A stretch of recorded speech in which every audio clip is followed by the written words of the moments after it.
Boleh deh dimulai aja. Mau siapa? Moderator. Aku aja deh. Boleh dong.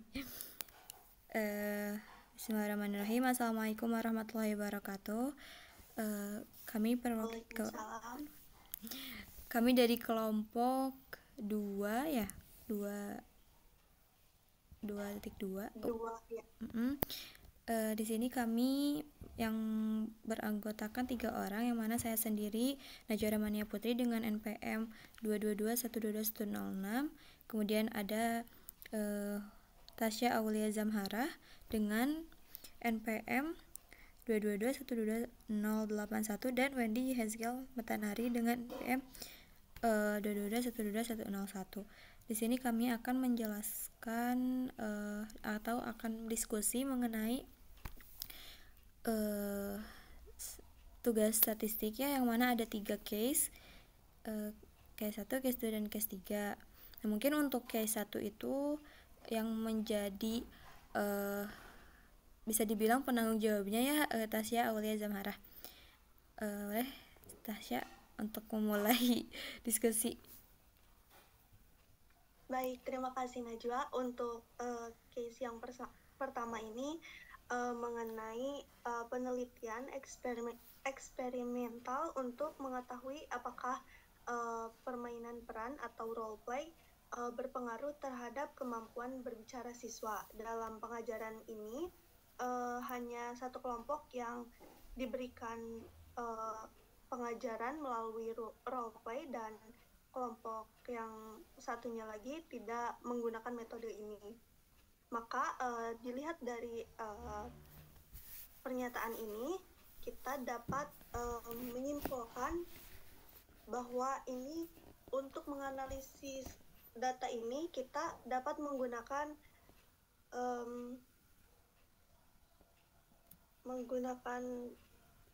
independent sample retest. Nah, untuk yang pertama kita tentukan dulu bahwa data ini terdistribusi normal atau tidak. Selanjutnya kita cek terlebih dahulu normality testnya. Untuk yang pertama itu grup 1. Kesini ya? Okay. Nah, di scroll untuk grup ya. Nah, untuk grup 1 ini minnya itu atau nilai rata-ratanya itu yaitu 121, dan untuk standard deviation-nya 14,632. Nah, untuk selanjutnya yaitu kita mencari L observed-nya. Nah, untuk mencari L observed-nya kita melalui beberapa tahapan, yaitu di scroll lagi Najwa, maaf. Oke, ke bawah, ke atas? Mencari dulu ke atas. Ini ya? Nah, mencari dulu FZ-nya ya. FZ. Nah, untuk mencari FZ-nya itu kita perlu menentukan min-nya dan standard deviation-nya. Tadi setelah ada min dan standard deviation-nya, lalu kita menggunakan rumus norm dis untuk menentukan FZ dari data X ini. Selanjutnya setelah memasukkan rumusnya, kita itu perlu menyisipkan dolar di setiap angka dan setiap hurufnya, karena itu untuk menstabilkan ya, itu teh.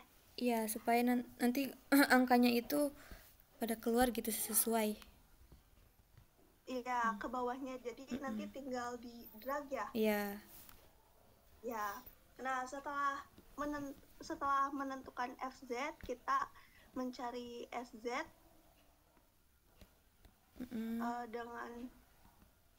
dengan rumus if sama dengan if B3 tuh yaitu nilai X yang pertama sama dengan nilai X yang kedua, lalu D4 itu posisi dari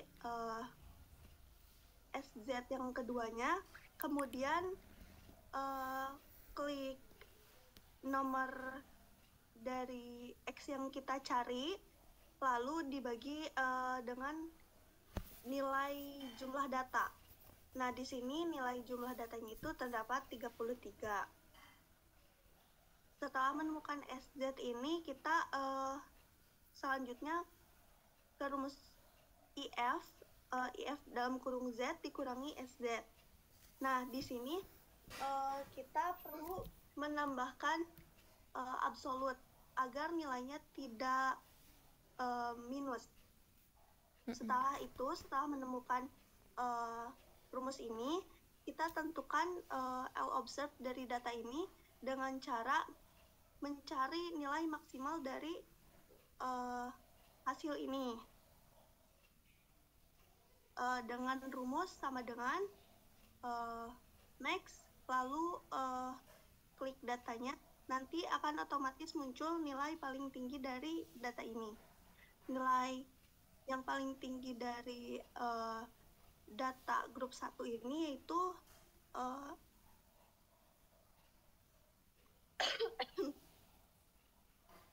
0,11. Nah, selanjutnya kita bandingkan antara nilai LO dengan nilai LT ini. Nah, karena di sini nilai datanya lebih dari 30, maka kita menggunakan untuk mencari LT-nya menggunakan rumus 0,8924 dibagi akar dari 33. Nah, akar dari 33 ini yaitu 5,745. Maka 0,886 dibagi 5,745 hasilnya 0,1542. Nah, di sini nilai LO ini lebih kecil dibanding nilai LT. Maka ini berarti data yang ada di sini terdistribusi normal. Selanjutnya kita lakukan tahapan yang sama terhadap nilai Y, dan di sini nilai Y atau nilai dari grup 2 ini terdistribusi normal. Selanjutnya setelah kita mengetahui data ini terdistribusi normal, maka kita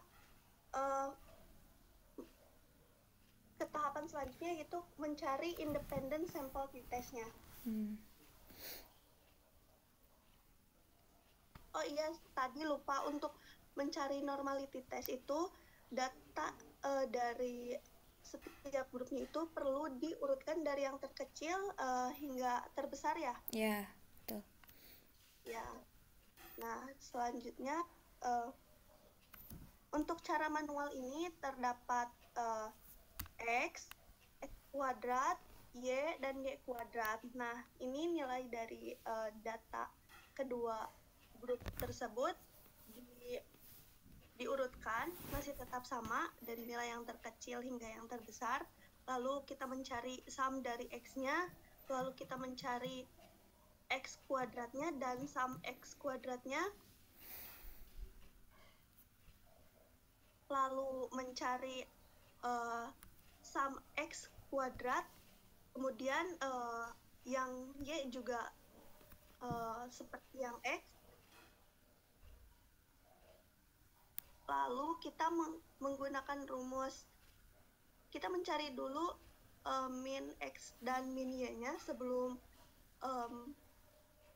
memakai rumus dari independent sample t-test-nya. Min dari X ini yaitu 67,121.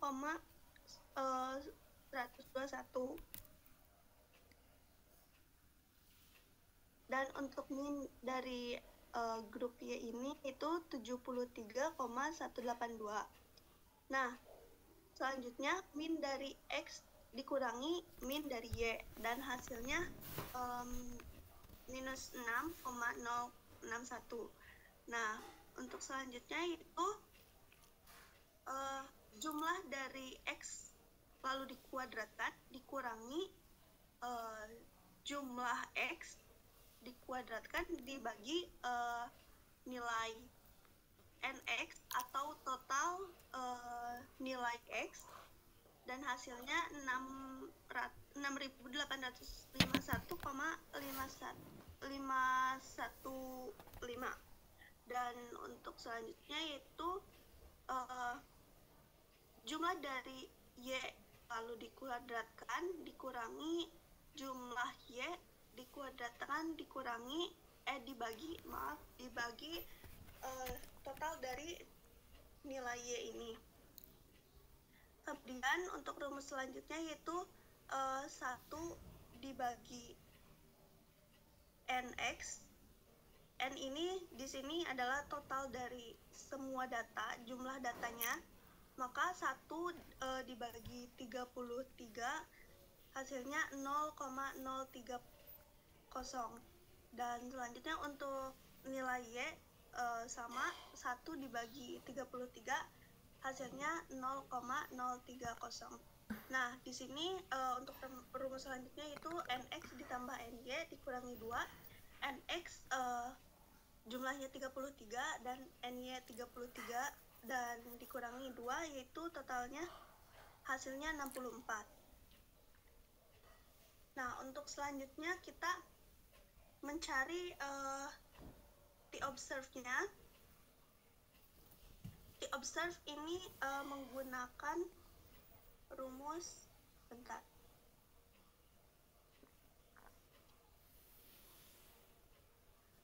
menggunakan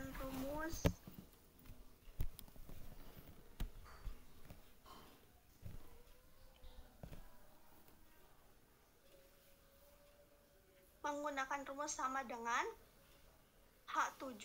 Di sini H7 itu nilai dari MX dikurangi MY, kemudian garis miring atau slash SQRT, kemudian dalam kurung H8. Di sini H8 adalah nilai total X kuadrat dikurangi total X dikuadratkan lalu dibagi 33, kemudian ditambah nilai H10, kemudian dibagi H13,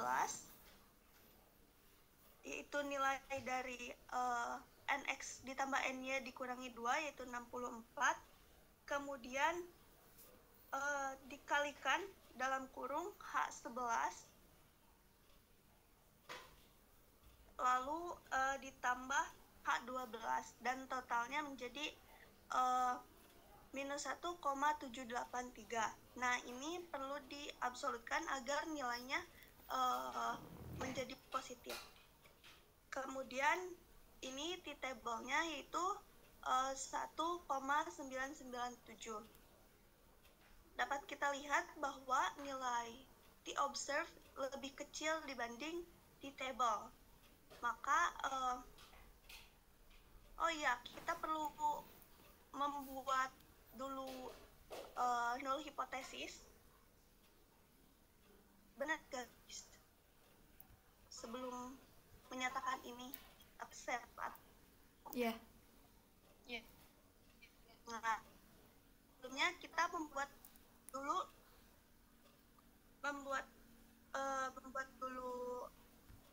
null hipotesis. Di sini null hipotesisnya adalah there's no significant difference in the speaking ability of student who are given role play and those who are not given role play. Jadi di sini null hipotesisnya bahwa tidak ada hasil yang signifikan atau hasil yang berbeda dari perlakuan murid A atau grup A yang diberikan pelajaran melalui role play dengan murid B yang tidak menggunakan pengajaran melalui role play. Nah, boleh geser lagi, Nah, null hipotesis ini atau HO ini bisa kita terima jika nilai T observed-nya lebih, boleh digeser lagi,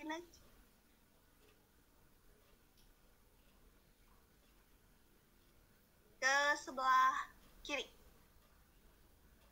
Oh, ini. Yang ini? Yang mana ya?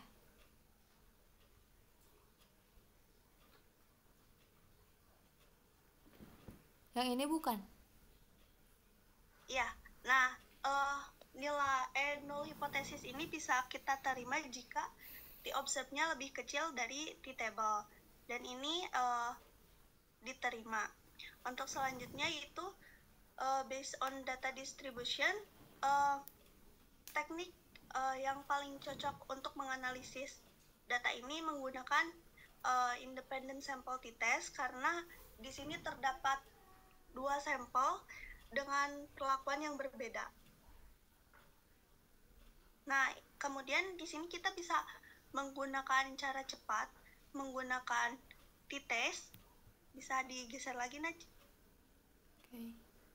Bukan, di sebelah ini. Nah, dengan menggunakan t-test ini dengan rumus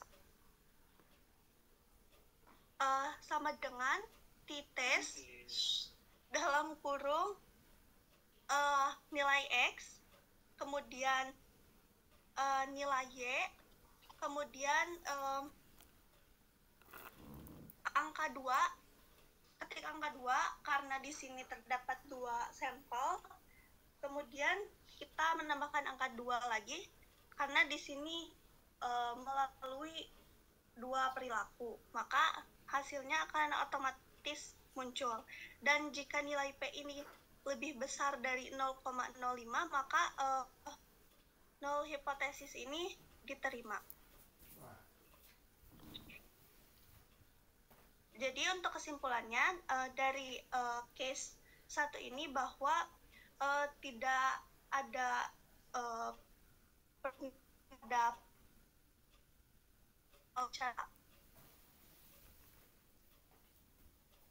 kemampuan siswa, maka role play ini tidak terlalu berpengaruh kemampuan berbicara siswa. Mungkin itu saya balik kepada Najwa. Terima kasih. Oke, terima kasih Tasya. Jadi itu ya berarti kesimpulannya ya. Gimana Wendy? Ada masukan nggak? Kayaknya udah cukup ya.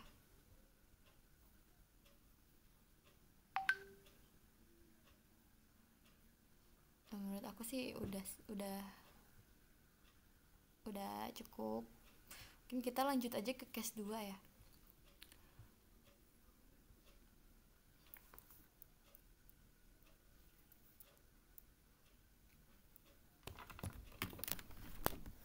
Oke, lanjut aja ke case 2. Ini ya. Wendy ada.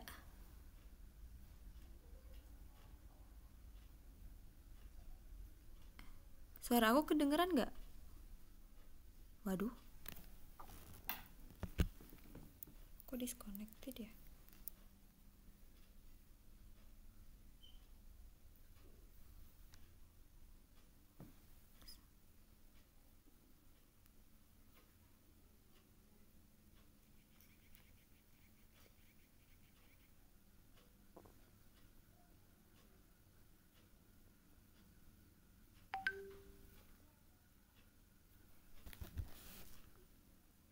Kita lanjut ke case 2 aja ya. Ya, tapi ini katanya 7 menit lagi. Keburu nggak? Keburu deh. Semoga aja di itu dipercepat. Gak apa-apa. Oke, lanjut aja ke case 2. Wendy. Oke.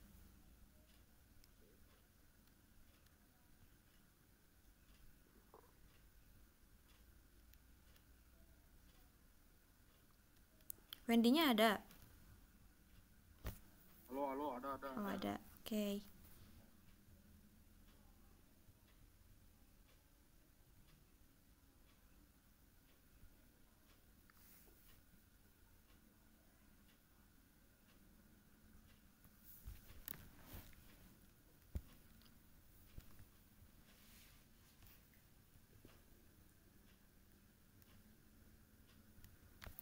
Mulai aja, Wen?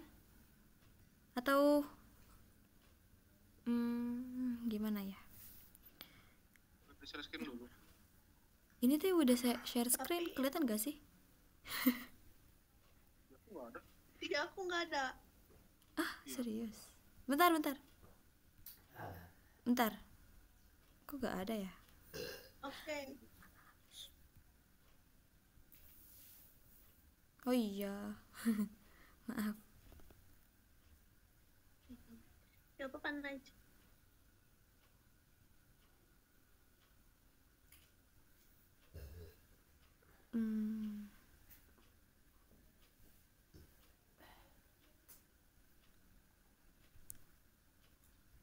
Udah ya, ada.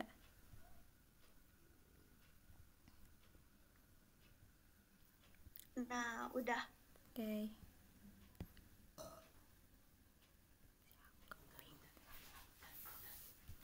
Oke, mulai aja ya. Keburu gak sih? Mulai nih. Ya, boleh. Baik, terima kasih kepada Najwa yang sudah memberikan saya kesempatan untuk menjelaskan mengenai case 2. Di sini pertama-tama kita perlu tahu dulu case kedua itu berbicara tentang apa. Di sini you conduct a correlational research. The following data are taken from students' creativity and their writing achievement. Jadi di sini itu adalah research yang berhubungan satu sama lain, di mana datanya itu hubungannya antara kreativitas dari si murid dan juga penghargaan ataupun ya penghargaan penulisan mereka. Pertama-tama kita perlu mencari dulu research hipotesisnya. Research hipotesisnya itu dapat disimpulkan bahwa there is a positive correlation between students' creativity and their learning achievement. Bisa lanjut dulu ke sebelum kita menentukan data yang dapat kita gunakan, kita perlu tahu dulu data yang sudah kita miliki ini normal atau tidak. Jadi masuk dulu ke normality testnya. Nah, dapat dilihat untuk mencari normality test itu kita perlu tahu dulu mean dan standard deviation-nya dulu. Bisa ke bawah next. Nah, di sini saya sudah mencari dengan rumus yang sama seperti sebelumnya. Mean-nya itu dapat di poin 72,39 dan juga standard deviation-nya di poin 12,51. Bisa lihat ke atas sedikit. Nah, sama seperti normality test sebelumnya, kita perlu mencari dulu FZ-nya. Untuk mencari FZ itu, kita perlu tahu dulu rumusnya. Rumusnya itu kita menggunakan norm dis, lalu X-nya. Kita perlu tekan ke X-nya, lalu kita masuk ke min-nya, titik koma min, lalu titik koma standard deviation, dan juga titik koma true, karena kita menggunakan bilangan yang asli. Lanjut ke selanjutnya setelah kita menemukan, kita lupakan dulu di tiap huruf untuk rumus standard deviation dan juga mean, kita perlu menambahkan dolar agar apabila kita mengedrag hasilnya ke bawah, itu tidak akan memiliki hasil yang berbeda dengan hasil sebelumnya. Lanjut ke SZ. Untuk rumus SZ itu kita hanya perlu mengaplikasikan if Lalu kita menekan B4 di sini, ataupun bisa dibilang ini tuh X yang pertama sama dengan X yang kedua, lalu titik koma hasil di bawah ini, hasil di bawah SZ yang di nomor 2, lalu jumlah ataupun nomor satunya dibagi jumlah datanya, itu 23 di sini. Sama seperti sebelumnya, tinggal di drag ke bawah untuk hasil keseluruhannya. Lanjut ke if Z dan juga kurang SZ. Nah, ini tinggal menambahkan apps untuk menaturalkan si hasilnya agar tidak minus. Tinggal mengurangkan si FZ dan juga si SZ. Lalu tinggal di drag ke bawah. Dan untuk menentukan si LO atau LT-nya, kita hanya perlu mencari hasil terbesar dari if FZ dikurang SZ. Jadi ke bawahin dikit agar hasilnya terlihat. Nah, untuk hasilnya di sini, untuk LO-nya itu 0,11394, dan juga untuk LT-nya itu dapatkan dari tabel template itu 0,179. Dan apabila LO lebih kecil dari LT, dapat disimpulkan bahwa data distributionnya itu dibilang normal. Selanjutnya ke inferential statistik. Untuk menentukan hipotesisnya itu menggunakan apa, kita harus mengetes, karena di sini itu kita menggunakan correlational research, maka di sini kita menggunakan inferential statistik untuk mencari si korelasi dari data-data yang kita miliki. Rumusnya sangat mudah. Kita hanya perlu memasukkan kedua grup itu ke dalam grup X dan juga Y. Lalu di sini ada grup X kuadrat, Y kuadrat, dan juga X dikali Y. Agak bawah sedikit.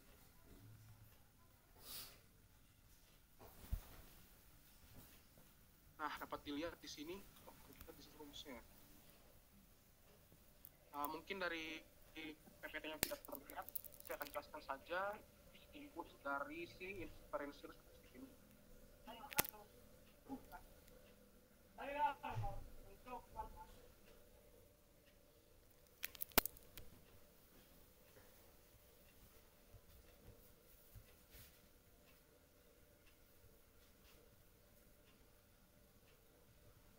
Oke, mungkin di Excel tidak terlihat rumusnya, mungkin saya akan jelaskan dulu rumus dari inferential statistik dari person product. Untuk rumusnya itu RXY atau correlation sama dengan N jumlah dari XI dikali Y kurang jumlah dari XI dalam kurung dikalikan dengan jumlah YI dibagi akar dari N jumlah dari XI kuadrat dikurangi dalam kurung jumlah dari XI dikuadratkan dikalikan N dikali jumlah Y kuadrat dikurangi dalam kurung YI kuadrat. Dapat ditemukan hasilnya itu, kita harus bagi dulu per partnya. Di sini saya membagi dari pertama itu N dikalikan jumlah dari XY. Dapat dilihat hasilnya itu 2.424.775. Lalu part yang kedua itu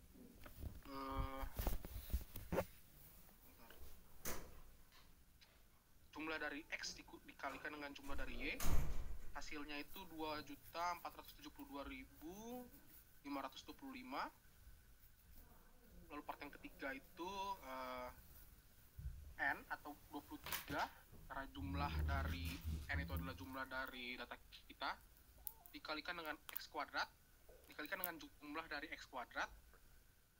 Dapat lihat di tabel di atas untuk jumlah-jumlahnya itu, dikurangkan dengan jumlah dari X dikuadratkan. Untuk hasilnya sendiri itu 79.200. Lalu part yang selanjutnya itu N atau 23 dikalikan dengan jumlah Y kuadrat dikurangkan dengan jumlah Y yang dikuadratkan, hasilnya itu 83.850. Lalu selanjutnya jumlah data dikalikan dengan jumlah XY dalam kurung dikurangi jumlah X dikalikan dengan jumlah Y. Hasilnya itu adalah minus 47.750. Lalu kita masuk ke part yang bawah, yaitu N atau jumlah data kita dikalikan dengan X kuadrat dikalikan dengan jumlah X kuadrat dikurangi jumlah X yang dikuadratkan dikurangi dengan dalam kurung dikalikan dengan jumlah Y kuadrat dikurangi jumlah Y yang dikuadratkan. Hasilnya sendiri itu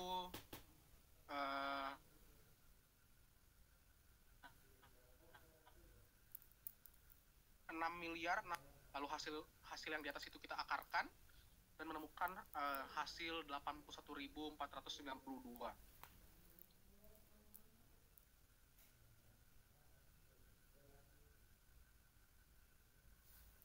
Nah, sebentar. Kita tinggal membagikan hasil dari akar sebelumnya dibagi dengan bukan hasil akar sebelumnya. Hasil dari N dikalikan dengan jumlah XY dikurang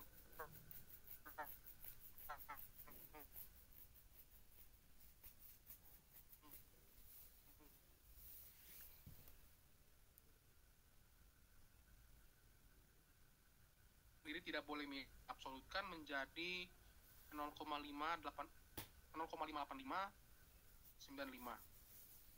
Nah, untuk RT-nya sendiri itu dari tabel yang sudah tercantumkan itu N-rate-nya itu 0,361. Nah, untuk bisa menemukan kesimpulan apakah hipotesisnya itu diterima atau tidak, kita perlu tahu dulu kalau RO itu harus lebih besar dari RT. Di sini dapat kita lihat bahwa 0,585.095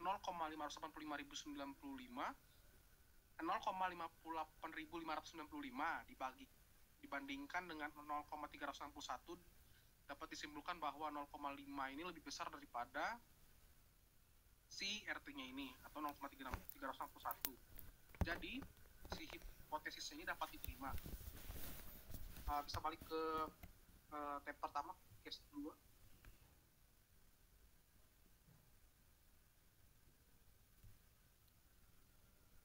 Jadi data yang sesuai untuk kita gunakan dalam menganalisis hipotesis ini adalah menggunakan parametric test dan juga percent product moment atau R, karena datanya itu data distribusinya itu normal. Nah, untuk kesimpulan dari inferential statistiknya, kita dapat menyimpulkan bahwa hipotesis sebelumnya itu dapat diterima karena RO itu lebih besar daripada RT yang sebenarnya sebagaimana sudah dijelaskan sebelumnya. Jadi hipotesis kita yang sebelumnya yaitu there is a positive correlation between students' creativity and their writing achievement itu dapat kita terima. Mungkin sekian penjelasan dari saya kembalikan kepada Najwa. Oke, baik, terima kasih Wendy. Mungkin Tasya ada masukan atau enggak? Udah cukup ya, cukup jelas. Iya, menurut aku udah cukup jelas. Berarti kita langsung lanjut aja ya ke case 3. Ya. Untuk case 3 itu di sini ada apa ya maksudnya? Case 3 itu mengenai researcher investigate the influence of jigsaw technique on students' reading skill. Yang mana di sini ada apa ya maksudnya? Apa itu? Itu mengenai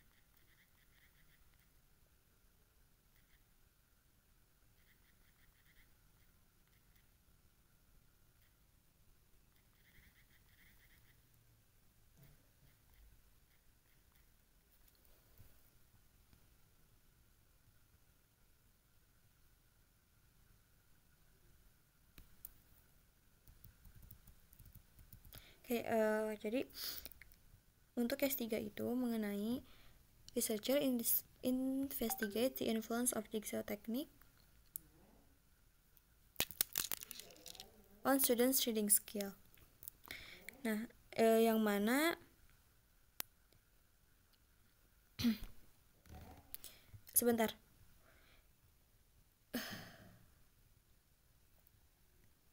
Jadi peneliti menginvestigasi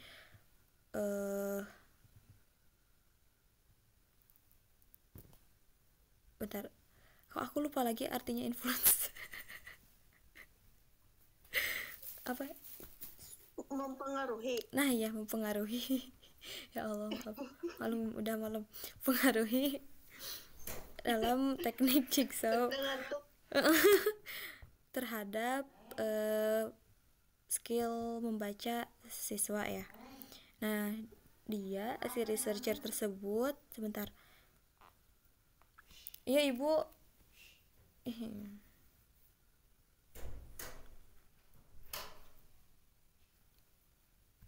Sebentar, guys. Oke, Naj. Researcher tersebut aduh ya Allah, bentar ini aku dipanggil.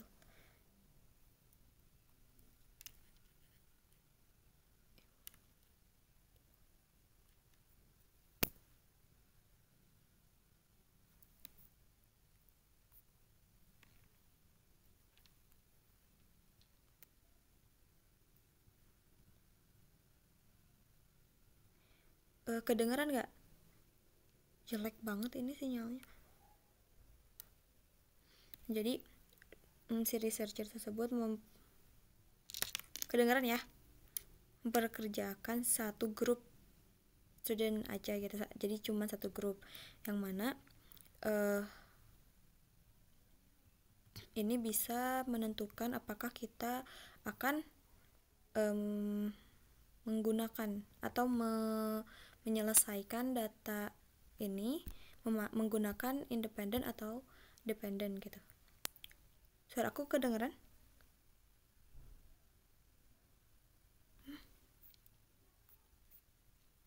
Ya Allah.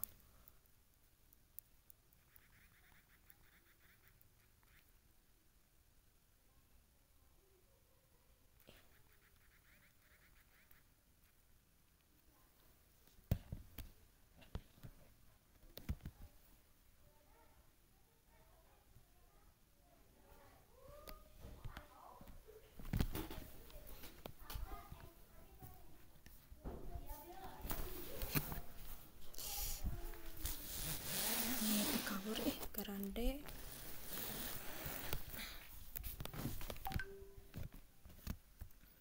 Sekarang ada gak? Sekarang. Nah, sekarang udah ada. Ya maaf ya, sinyalnya jelek. Sebentar. Iya, nggak apa-apa, Naj.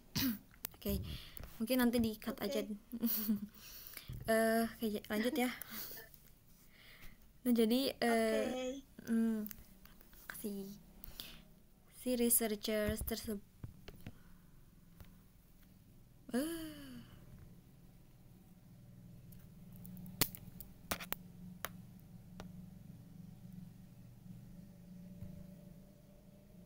takutnya kelupaan atau emang sinyal ya? Enggak share screen ya? Oke, bentar. Apa aku join lewat HP dulu ya? Enggak deh. Udah ada sekarang. Udah ya? Aduh. Oke, lanjut. Jadi si researchers tersebut memperkerjakan hanya satu grup aja, yang mana ini bisa kita simpulkan ya, untuk menyelesaikan datanya itu menggunakan dependent sample t-test gitu. Nah, mungkin pertama-tama menjawab pertanyaannya terlebih dahulu ya. Ini yang pertama itu kan state research hypothesis. Yang untuk research hypothesisnya yaitu there is the influence of jigsaw technique on students reading skill, atau sama aja sih ini sebenarnya, cuman aku nulisnya dulu. Jigsaw technique influences students reading skills, itu untuk research hypothesisnya. Kemudian untuk yang kedua, what is the appropriate data analysis used to test the research hypothesis. Nah, mungkin harus menyelesaikan terlebih dahulu normality testnya ya. Oke. Untuk normality testnya mungkin nggak mungkin juga sih, emang sama ya cara pengerjaannya itu kayak yang case 1 dan case 2.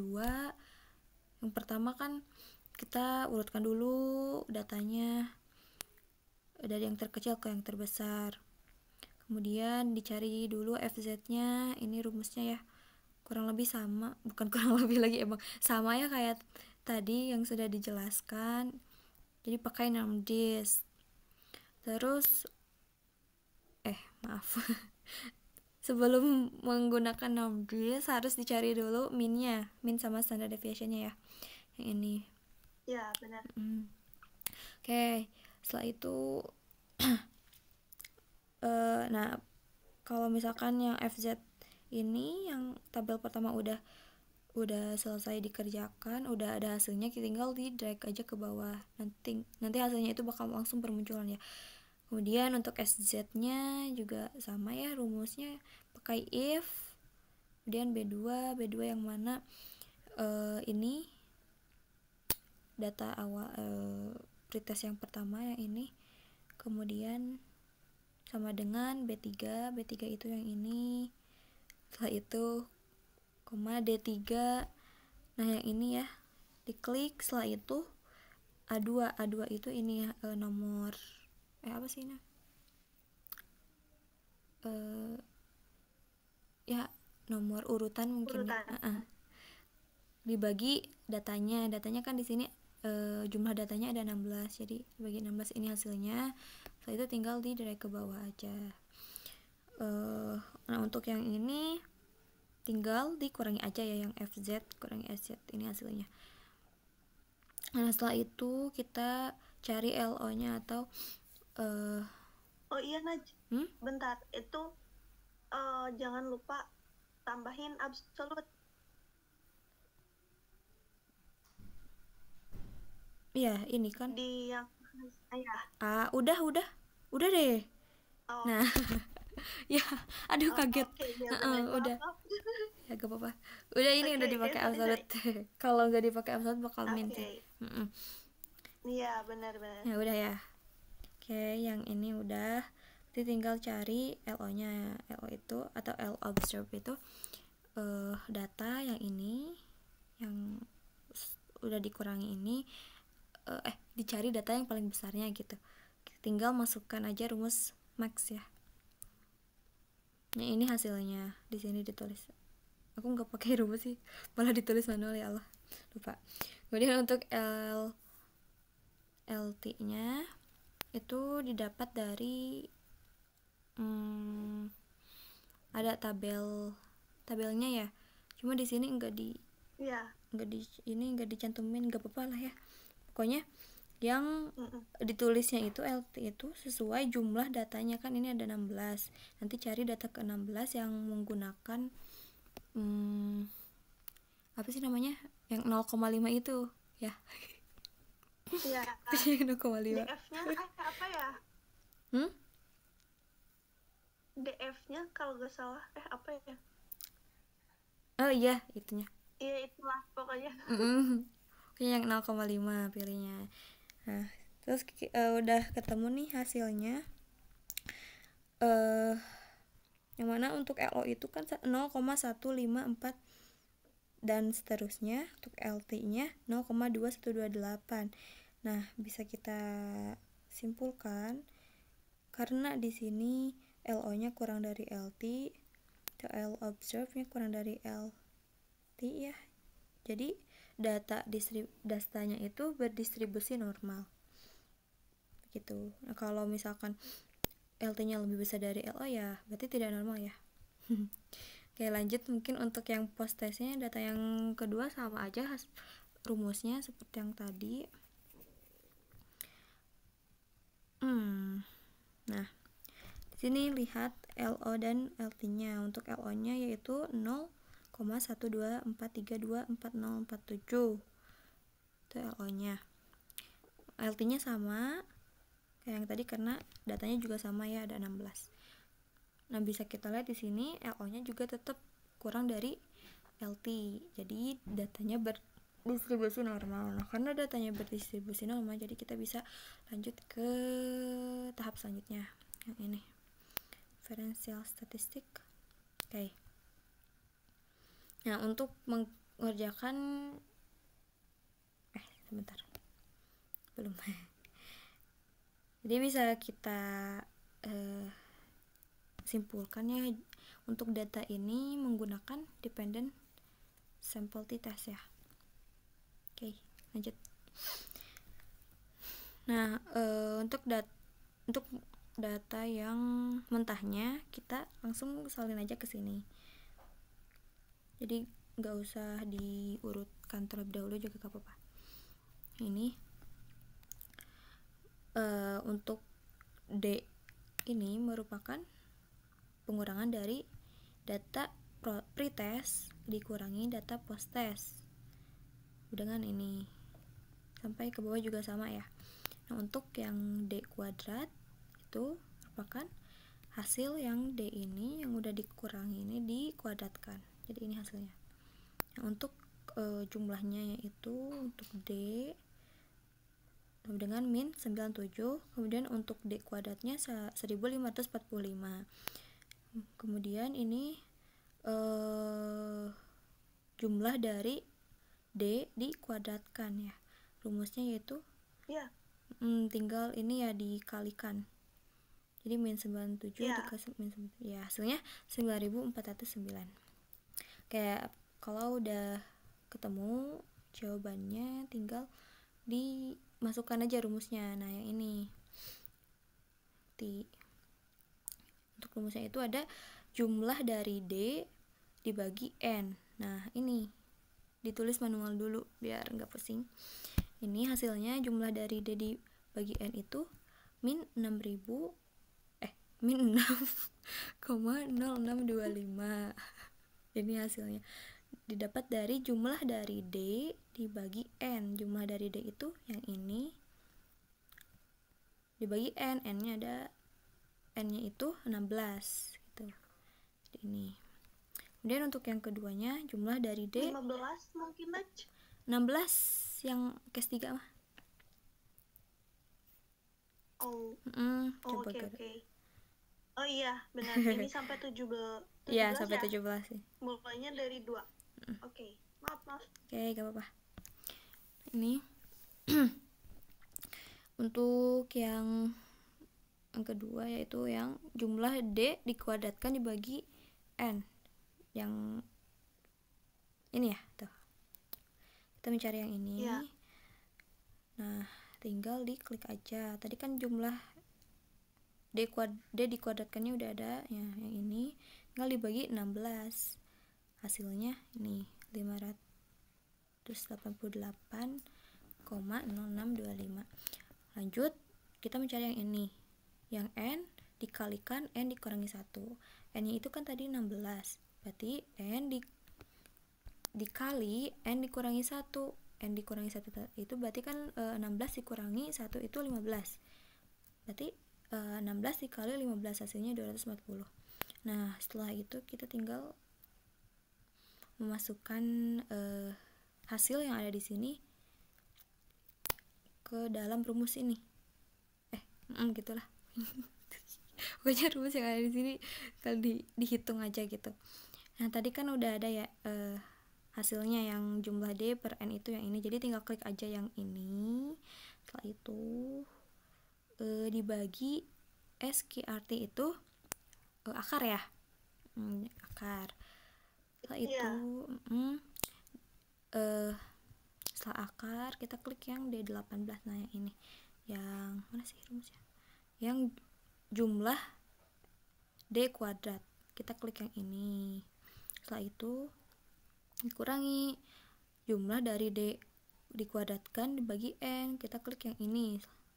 Setelah itu dibagi, tulis bagi seperti yang ini, N dikalikan N kurangi 1, klik yang ini. Nah hasilnya ini min 3,036, diabsolutkan supaya tidak menjadi min, jadi 3,036. Nah untuk di tabelnya itu 2,131 didapat dari tabel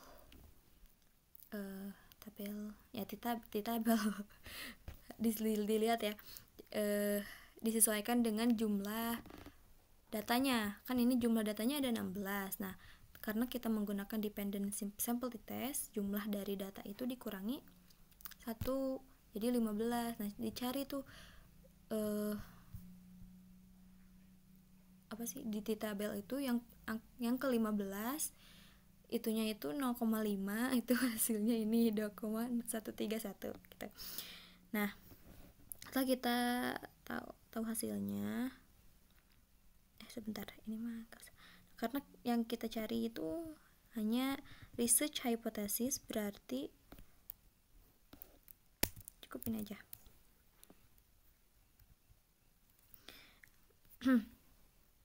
Nanti observe-nya udah ketemu, yaitu 3,036. Itu di tabelnya 2,131. Berarti T observe lebih besar daripada T table. Yang mana itu bisa kita simpulkan bahwa research hypothesisnya itu diterima gitu. Jadi it can be concluded that jigsaw technique influences students' reading skill gitu. Untuk rumus Excel-nya mudah ya, tinggal pakai t-test aja. Terus nanti langsung dimasukin aja data yang mentahnya, yang pretest sama post-test. Udah jadi ini hasilnya. Nah, karena untuk yang Excel itu dibandingkannya dengan 0,05, jadi kita lihat di sini hasil dari Excel maksudnya dari data yang ini itu kan 0,0083365, itu lebih kecil dari 0,05. Itu bisa disimpulkan bahwa research hypothesisnya itu diterima. Begitu ya? Iya. Oke. Mungkin untuk tinggal menjawab yang nomor 3 kan ya. Sama kayak yang tadi udah dijelaskan.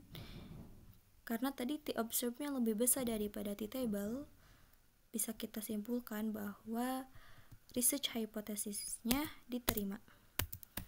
Jadi it can be concluded that jigsaw technique influences students' reading skill. Oke, mungkin itu saja ya. Untuk case 3 udah jelas lah ya, nggak ada yang salah kan dari penjelasan aku. Kayaknya aman. Oke, alhamdulillah. Itu udah selesai. Aku